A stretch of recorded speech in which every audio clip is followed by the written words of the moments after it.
Matt Dillahunty challenges a Muslim debater defending Muhammad's prophethood, and the exchange gets heated. From the splitting of the moon and miracle testimony to Quranic prophecy, science, and the global flood, Matt keeps demanding evidence that can actually separate divine revelation from coincidence and interpretation. The deeper they go, the harder that standard becomes to defend. Like, subscribe, and let's get into it. You talked about the reasons why Muhammad should be considered a prophet, or how you would determine prophethood. And most of what you put up there was that he was held in high esteem, he was honest, he rejected desires and was offered to stop preaching and offered women, and he showed mercy on his victims and, his assailants. Wow, that was not an intentional slip. And that he had small living quarters. How does this show prophethood? Is any honest, poor person in a small house a prophet? Are they making religious and miracle claims? Sure. Let's imagine that someone who's generally viewed as honest lives in a tiny apartment here in Dallas and is making religious statements. Does that mean they're a prophet? Did you and I see these miracle claims? Because I haven't witnessed any miracles. Okay. And people testified to that. So. Well, see, you didn't. I don't recall you listing specific miracles that people testified to. There's the splitting of the moon, for example. So you think the moon's been split? Well, what's the evidence for that other than somebody said the moon was split? Is a claim. People saw it and witnessed it and claimed it happened. Okay, I'm talking about what evidence. So you're saying claims are evidence. Yes. Claims are not evidence. Claims are evidence. Claims are not evidence, as I've demonstrated over and over again, but a claim can point to evidence and can be consistent with evidence and can include evidence, but the utterance itself is not evidence. Now, if somebody says, hey, I just got a pet puppy, I'm willing to take them at their word because that's entirely consistent with reality. But if somebody says the moon has been split in two, their word is not sufficient, and they are claiming that the moon is split in two. That's the thing we then have to test and seek evidence for. So apart from, hang on, even if we say that the claim the moon has been split in two counts as evidence, it's clearly not sufficient evidence to justify believing the claim, right? Why wouldn't it be? If you and I'm going to claim the moon was split into eighths. So is my claim sufficient for you to believe that the moon is split into eighths? But I didn't witness it. You didn't witness the moon splitting in two either. This is like a mass event. So if everyone witnesses this, it's more likely that it happened. No, if I'm saying I witnessed the moon splitting in eighths, is that enough for you to believe that the moon split into eighths? Not for me, because you're not a prophet. See, every single time we go down this road, it's the same thing. It's either out of context, it's either misunderstood, misinterpreted. You're not a prophet. It is 100% special pleading, start to finish. Well, Matt, I have a question on your claims of evidence. So that seems really interesting. It would have interesting implications. So if a woman came forward and had no physical evidence but accused someone of sexual assault, you're saying that that's not a piece of evidence. So that claim is consistent with facts of reality. And I'm not in any way saying that testimony doesn't get to count as evidence. It's just that testimony in and of itself may not be sufficient depending on the nature of the claim. So if someone comes forward and says, I was sexually assaulted, then we should begin an investigation to find out if there's facts that are specific to support that claim. But because we already know that people are in fact sexually assaulted and that people report this, and we know things about how that impacts people's lives and other things, we can then accept the testimony as consistent with the facts here. If somebody says that they were sexually assaulted by aliens from Regula 5, now that's no longer consistent with the facts of reality, and we would need more than just that. Even though we should still investigate it, we would need more than that before we would be really justified in saying this is probable. So what if there's when more claims happen, right? Does it strengthen that? No, it can. Why not? I said, wow, I get like one. So no, it doesn't necessarily strengthen that, but it can. If everybody in this room went to the police and said that I lit that screen on fire, the evidence that everybody was here testified towards that would suggest that they're less likely to be lying. Okay, so if an entire population viewed that and then wrote it down, Wouldn't that be evidence that something may have happened? So it's yes. Those testimonies, as I've already said, would be evidence because they are consistent with facts of reality. If they said, I lifted up my eyelids and laser beams shot out of my eyes and lit that on stage, it doesn't matter if everybody in this room claims to have seen the same thing, and I'm not saying they're lying. We can take it as they think they've witnessed something, but that isn't sufficient evidence to conclude that I can shoot laser beams out of my eyes. The nature of the claim determines what sort of evidence should be sufficient to warrant believing it. Not all claims are created equal. Me lighting it on fire with a lighter isn't the same as me shooting laser beams out of my eyes to light it up. Okay. Interesting. It could be interesting. I just think it's kind of obvious. I don't think it's obvious. That means you don't think it's obvious that claiming I lit it with a blowtorch is of a different category than that I lit it with my eyes? It's possible that you did shoot out of your How do you know it's possible? That's my point. Well, just so it's safe, for example, through the power of God, right? You became a prophet now, and you shot laser beams outside of your eyes, right? And we all witnessed it, and we all told everyone. You're telling essentially that no one they know, like none of the family members, none of them, they should never believe them. No, you just completely changed the scenario to now. Let me finish. You just completely changed the scenario to now where we all live in a world where we know there's a God who can make me shoot laser beams out of our eyes. You don't get to do that. You don't get to appeal to spectral evidence and things that aren't demonstrated as real in order to justify the bullshit scenario as real. If God is more probable, right, and there's a necessary being, then the claims are no longer they are supernatural in nature, but they are impossible. You don't know that they're possible. Can God, if in fact there is a God, can he make it so that I can shoot laser beams out of my eyes? How do you know? He could. He's all powerful, yes. All powerful doesn't mean that you can do things that aren't logically possible, and doesn't mean you can do necessarily things that are epistemically impossible. It just means you can do all things that are logically and epistemically possible. If it's not possible for laser beams to come out of my eyes, because lasers are light amplifications through stimulated emissions of radiation, and there's no mechanism for that in my eyes, then it can't make my eyes do that. I mean, I don't know what to say to it, because that's all right. You're just disagreeing with the initial premise, right? So we have two different worldviews, so you would never agree. That's the whole point of the debate. Yeah, I have a different worldview, and I'm trying to figure out how we can tell whether or not your worldview is sound. And so at every opportunity, like for example, when we talked about prophethood, you came up with a couple of examples that the tallest buildings were in Dubai now. Yeah. But that's not. If I go to the waiter and say I want a medium rare steak and he delivers a medium rare steak, he's not fulfilling prophecy. Prophecy hasn't been fulfilled. There were people actively working to make that true. If you have a book that says someday this will be the most powerful nation on the planet, people are going to be actively working to make that true. Is it more likely that it was because it was predestined or because they worked towards it? There's a prophecy, for example, that Muhammad made, to give context. So there was someone essentially like you, a non-believer, right? And he was preaching the message, and it was like his uncle. And then his uncle said, oh, I don't believe you. You're bad talking, like you don't have any evidence, yada, yada, yada, right? And so he said, like, you will die a non-believer, right? All that person had to do to disprove Islam was just say, oh, I believe them. Yeah, except no, that's not what somebody would have to do, because saying you believe doesn't mean you actually do believe. Belief is an action of volition or profession. It is a state of being convinced. And so he could have faked that person out by lying to him and saying, hey, I'm a believer now. So why didn't he do it? Maybe because he's not a liar. Maybe because some of us don't need to lie to prop up what we believe to be true. Okay. So on the other things of prophecy, you've got tallest buildings, which I say isn't fulfillment of prophecy at all, but people working towards it. Then you mentioned about the earth puking up its treasures and how nobody could have presumed back then how that oil would be valuable.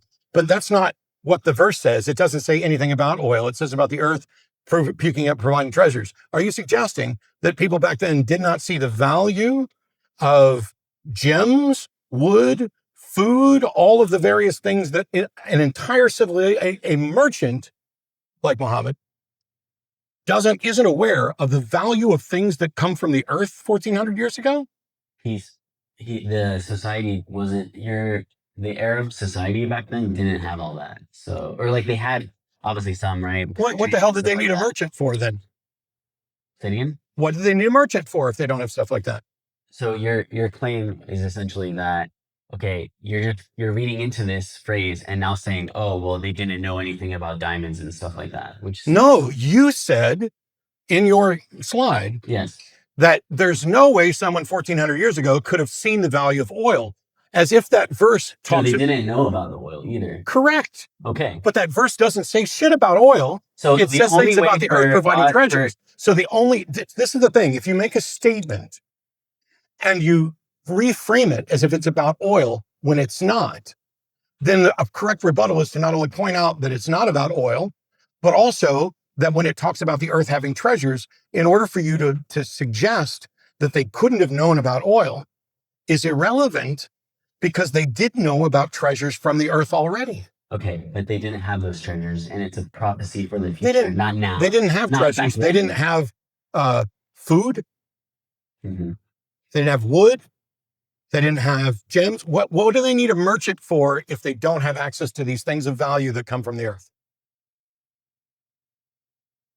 Again, so oops. All right. I want that for my ringtone. Okay, so what you're saying, right, is that, and this is my problem with like atheists or things like math. Nothing will ever prove math, right? Like God exists. He's essentially blinded by it, right? So, Yeah. So no. At this point now, you're just turning into no. At this point now, you're turning into a liar, because you're, instead of answering my question, I'm trying to. I'm getting to this. Instead of answering my questions, you're going to begin by accusing me of never being willing to believe something. That's a lie. Okay, I should say, when it sounds like the only way for you to have believed that prophecy is if he was super specific and said, oh, in 1,200, 1,400 years, Saudi Arabia specifically will puke up oil. So yes, in order for me to count something as fulfilled prophecy, the prophecy needs to be specific, not prone to interpretation, answerable by a single identifiable occurrence by anybody, and not so that you don't have subjective interpretations. Because without that, you get to claim that a verse that says nothing about oil and has nothing to do with oil is actually a prophecy about oil. And that's nonsense. It's not nonsense, because it is. There's a rebuttal to this. So for example, say you are even a prophet yourself, right? Sorry, that's a blood sugar alarm. Yeah, we can go get food after. Boop. Okay, so say you yourself are a prophet, right? Okay. And you're given a revelation of the future, right? Okay, but you yourself can't fully comprehend it because you're within your time period as of now, right? Sure. Yeah. And you have to best interpret this and explain this to someone in the present. Okay. Right? That easily explains why they would have to do what they did. Yeah, that's not a rebuttal or even barely a response. If I'm a prophet and I'm given a revelation and I don't understand what it means, if I write it down and I talk about the earth puking up its treasures, how can someone in the future justify that this is actually a prediction about oil? Yeah, so for example, I say, oh, there'll be flying cars, right? But I'm 1,400 years ago, I don't even have the concept of a car. I can just say, oh, there's things that people sat in and they moved through the air. Did the earth already have... Then you would say, oh, no, it's vague. Did the earth provide treasures to people 1,400 years ago other than oil? Yeah. Okay, so how is it prophecy to say the earth will provide its treasures when the earth is already providing its treasures? Because it's providing treasures and it's being gushed forth for those people. Okay. Yeah, there's something gushing. Yeah. You also mentioned as a prophecy that interest loans are bad. How is that a prophecy? How is it that somebody couldn't have determined that there's a problem with interest-bearing loans? Interest-bearing loans? Yeah, usury. Yeah, I agree. I'm not fond of it. I mean, it's an unfortunate fact of reality, but you listed it as a prophecy. How is it a prophecy? It's that it would be everywhere and inescapable. Okay, it's not everywhere and not inescapable. I'll loan you $20 to retract it at zero interest. No, it's not. It's not like that. What they're saying is that the whole modern banking, the whole modern economy, like for example, so if we work at this bar, right? Maybe they got a loan for it, right? You are now directly impacted. The fact that we're here, we're directly impacted by the loan, the usury. Like you cannot escape it. Sure. It's inescapable. So that is a correct prophecy. Yeah, you don't think that somebody 1,400 years ago, having an understanding of usury and loans, would be able to say, this is a problem, and soon it's going to be inescapable. Sure, you can think that way. Yeah. Is that way of looking at it more probable than that a God decided to reveal that in the future, everything would be just like today, only more? I mean, I think when you take in everything everything as a whole, my ideology obviously is more probable than yours. So, well, obviously you think that. The interesting question for me, though, is you're saying, oh, here's this one thing that they may have known, but then there's all these other prophecies, like within the Byzantine Empire, and there's the prophecy with his uncle. There's way more. I only listed a few. Well, you probably should have listed better ones. Okay. But the big issue is when I say, what's the methodology for determining whether or not somebody's a prophet or not? He hasn't been able to provide a good methodology. I just explained it. Good virtue. A virtuous person making a prediction about the future is a prophet of Allah. Say it again? A virtuous person making predictions about the future is a prophet of Allah. Yeah, and they perform miracles. Yes. No. You can't demonstrate that any miracle has ever been performed. Yeah, I'm taking their claim as evidence. Yeah, you're taking their claim as proof. You're taking their claim as sufficient to warrant you believing it. That's called gullibility. Just like when we talked about how if someone, say, accused someone of sexual assault, you take their claim. No, sexual assaults happen. Moon splitting in two don't happen without leaving evidence behind. How? So you need evidence of it happening left behind. You need evidence for anything. A claim that something happened is enough to point you in the direction to seek out, are there facts that support this claim? And so if somebody, whether they were actually sexually assaulted or not, reported it, and we cannot establish facts to support that, we don't get to take action against somebody else based merely on that, although we sometimes have. But if somebody says, do you agree there's a difference between saying, I got a pet puppy and I got a pet fire-breathing dragon? Yeah, there's a difference. Then why don't you say that there's a difference between I was sexually assaulted and the moon split in fucking two? Yeah, because of one, again, I said so for example, one is, say one person says a person sexually assaulted them, right? Then now 5 people come forward. It's a stronger claim or stronger evidence that that person has this pattern. It's the same thing. This person has a pattern of good character. They have good virtue. They have performed miracles. And then they've performed the greatest miracle of the Quran, which is the moon splitting. And people are claiming this and they're writing this down. So that, there's no problem with that. You would essentially have to discredit all history, by the way. If you actually don't think claims are true, then you would have to discredit history. No, because not all are first person and second person claims. No, because history includes claims that are mundane. The moon splitting in two is not in a history book. It's not verifiable. It's not scientific. It's not supported by any evidence. It's just a claim. It's no different from I was abducted by aliens. I saw a ghost. Jesus turned water into wine. Jesus walked on water. These sorts of claims exist in all kinds of different religions. And the claims, while interesting and worthwhile of setting up a pursuit of additional evidence, aren't in and of themselves sufficient to believe the claim. But to suggest we should believe a bunch of people who said they saw the moon split in two, what about all the people who didn't? There's actually, you can look into it, but there's like Christians and even like non-believers who have like records of that. So what about all the people who didn't? So for example, was there a global flood? Yeah. How come people who were alive in other civilizations outside of the realm where it's supposedly reported that there was a global flood don't seem to be aware of this global flood? Don't most civilizations have a flood myth? Many civilizations have a flood myth, but there are civilizations that persisted before and after the supposed flood, the biblical and perhaps Quranic flood, I don't know specifically what it says, who didn't seem to notice it didn't affect them at all.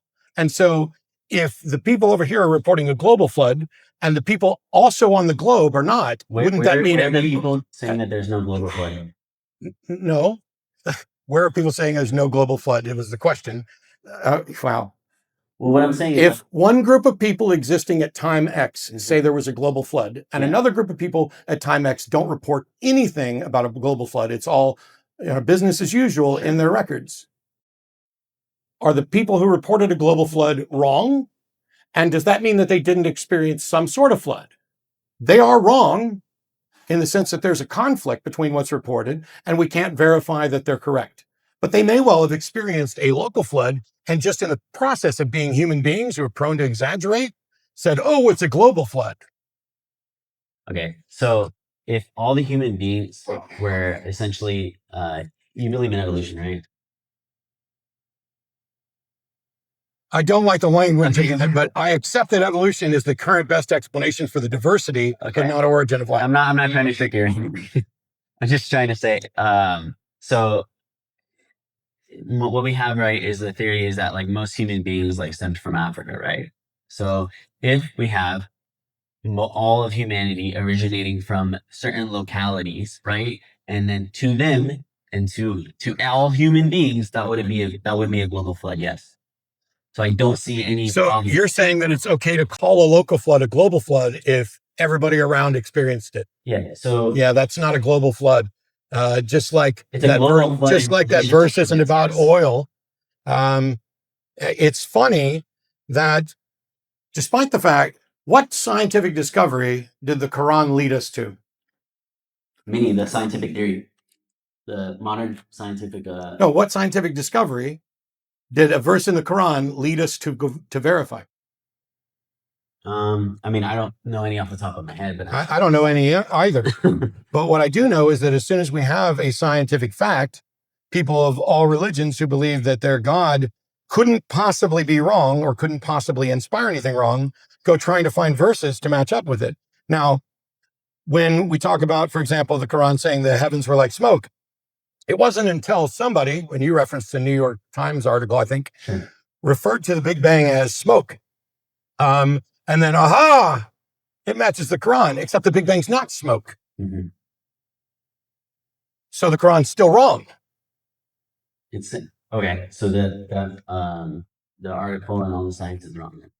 You're saying. No, scientists often describe things in a metaphoric or unclear sense, just like there's no such thing. Just like the Quran is doing literary devices as well to explain facts about the real world. I'm just saying that it wasn't smoke, and nobody knew nobody knew or thought that this verse supposedly reported would refer to the Big Bang until after somebody wrote an article about the Big Bang, referring to it as smoke. It's called the sharpshooter fallacy. It's cherry picking. It's a number of different things. But when you say, here's a fact, let me go find a verse that's consistent with that fact. That verse didn't lead anybody to discover that fact. And that verse is only true under a particular interpretation. For example, how is it remotely prophetic that there are pain receptors in the skin? The fact that science eventually discovered that there are pain receptors in the skin, the brain is what actually the brain is actually what experiences pain.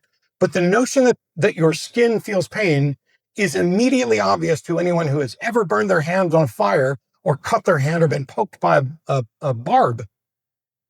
So essentially to you, nothing can be prophetic. This is what I'm talking about. What is your... I ask a legitimate question, and the response from the other side is, essentially to you, nothing would qualify. Can you honestly answer the argument instead of trying to pretend that I'm just being a little too damn skeptical? But, I mean, maybe you are, though. Okay.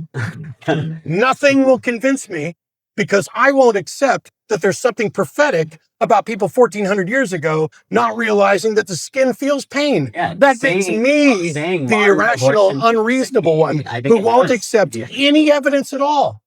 Yeah, saying modern abortions, right? Or that saying these facts about the world, right? And just did you say abortion?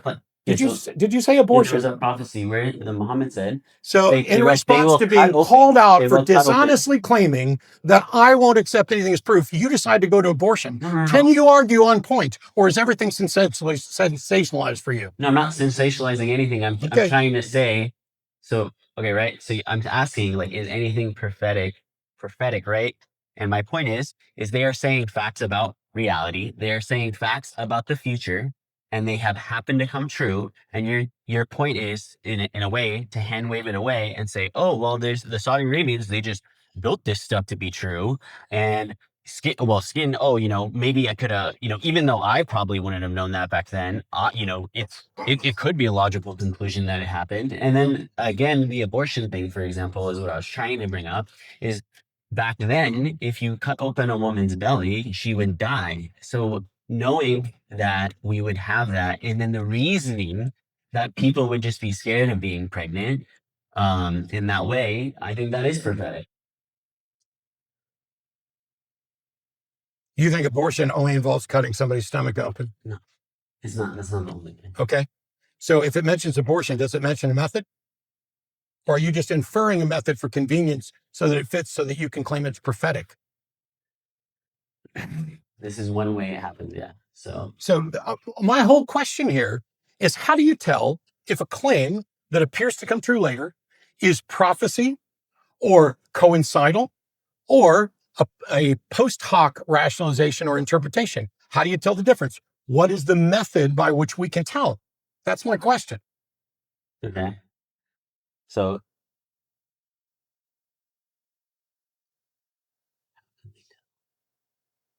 Because earlier you said if it comes from a prophet, and then we needed a methodology for determining a prophet, yeah. which you couldn't give. Yeah, if you're gonna be a consistent skeptic like that, then yeah, you would need a methodology for it. Why would anybody not be consistently skeptical? The truth has nothing to fear from skepticism. If there's sufficient evidence for something, every skeptic on the planet will accept it. Well, this is the problem with atheism. This isn't the problem with atheism. No, Atheism guys isn't don't- skeptic. I'm talking about skepticism. I don't know. I don't think I've mentioned atheism once. Well, okay, or skepticism, right? Like we can go to absurdities where, like, are you even real? Are you even in this room debating it? Are you suggesting that me asking for a demonstration and a methodology for determining and verifying prophecy is the same thing as are you even real? Yeah, can you That's can you insane. prove to me you're here? This is the end of the video, and what really hurts the Muslim argument here is something neither side spends enough time on. A prophecy can influence the people who later fulfill it. If Muslims grow up hearing that Arabs will compete to build tall buildings, and wealthy Muslim societies later compete to build tall buildings, that isn't automatically evidence that Muhammad saw the future. The prediction itself became part of the culture. People can participate in fulfilling something precisely because they've heard about it. There's an even bigger issue with the oil argument. Think about how easy this game becomes when believers are allowed to identify the prediction after they already know history. The Quran or Hadith doesn't have to say Saudi Arabia, petroleum, drilling, or a century.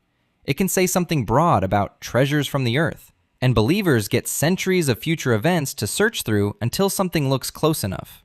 Try reversing that process. Hand those passages to people who know nothing about modern Saudi Arabia and ask them to independently write down what they predict will happen. How many would write, Arabia will discover enormous petroleum reserves and become extraordinarily wealthy from exporting them? Probably very few. That's a much better test of prophetic language. If the meaning only looks specific after somebody tells you the answer, most of the impressive part is coming from hindsight. There's another problem with using Muhammad's character as evidence of prophethood. Even granting every positive description of Muhammad for the sake of argument doesn't get Islam very far. A person can be sincere and completely wrong. Human history is packed with people who sacrificed money, relationships, status, and even their lives for beliefs that contradict one another. Sincerity tells us something about the person making a claim. It tells us almost nothing about where that claim came from. And if character really is part of the test, Islam creates another problem for itself. Who decides which character traits identify a prophet? Usually the answer comes from the religious framework that already accepts Muhammad. So Muhammad helps establish Islam, while Islamic ideas about righteousness help establish Muhammad. That's dangerously close to grading your own exam with an answer key you wrote yourself. The same problem appears with miracles. Suppose we grant every reported witness complete sincerity. Fine. We still haven't established the event they interpreted. 10 sincere people can share a mistaken conclusion. A crowd can misidentify something. Stories can acquire details as they're repeated. Memories can influence other memories. None of that requires anybody to be dishonest. There's also a useful test that could be applied across religions. Would the believer accept this argument if the religious names were swapped? Replace Muhammad with Joseph Smith. Replace the moon splitting with golden plates. Replace Islamic witnesses with Mormon witnesses. Replace Quranic prophecy with a passage from another scripture that believers connect to a later historical event. If the standard suddenly becomes much stricter, then the standard was never really neutral. That's where skepticism earns its place. It forces every religion to play by the same rules. And I think the accusation that Matt is simply impossible to convince actually reveals a weakness in the defense. There's a huge difference between evidence being rejected and evidence failing to establish what someone claims it establishes. If I give someone a blurry photograph and tell them it proves extraterrestrials visited my house, they aren't obligated to accept my conclusion just to demonstrate open-mindedness. Maybe the photograph is evidence of something. The question is how we get from that something to aliens. Here's another angle. Imagine Muhammad had never existed and these exact arguments were presented today by a brand new religious leader. He says he's morally upright. His followers testify that he performs miracles.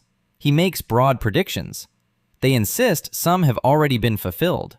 Would Muslims immediately accept him as God's prophet? Almost certainly not. They'd investigate him. They'd challenge his miracle stories. They'd compare his teachings with what they already believe. They'd demand far more than his followers saying, "Trust us, we witnessed it." That's basically the skepticism Matt is applying to Muhammad. And the most interesting part is that skepticism doesn't need to prove every Islamic claim false. That's an impossible burden religious debates often try to sneak onto the non-believer. If someone claims Muhammad received information from God, the atheist doesn't have to reconstruct exactly how every story developed across history. The claim has to distinguish itself from ordinary human explanations. Maybe Muhammad sincerely believed he received revelation. Maybe some stories surrounding him changed. Maybe some predictions were ordinary observations about where society was heading. Different claims could have different explanations.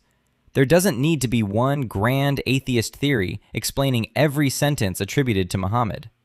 Islam is making the bigger claim, so Islam has the bigger job. And saying that skepticism itself is the problem doesn't rescue that claim. If a religion is actually true, skeptical examination should be one of its greatest advantages. False religions need excuses for weak evidence. A true religion should be able to survive people asking exactly the kinds of questions Matt is asking here. If Muhammad really was receiving revelation from the creator of the universe, there should be something that separates that claim from the thousands of other humans who have claimed access to gods, spirits, visions, prophecy, or divine messages. Until that difference can actually be shown, disbelief is simply refusing to give one religion a pass that we wouldn't give to all the others. Let me know what you thought of the debate in the comments. Like the video if you enjoyed the breakdown, subscribe to the channel for more, and make sure to support the original creators and check out the full conversation.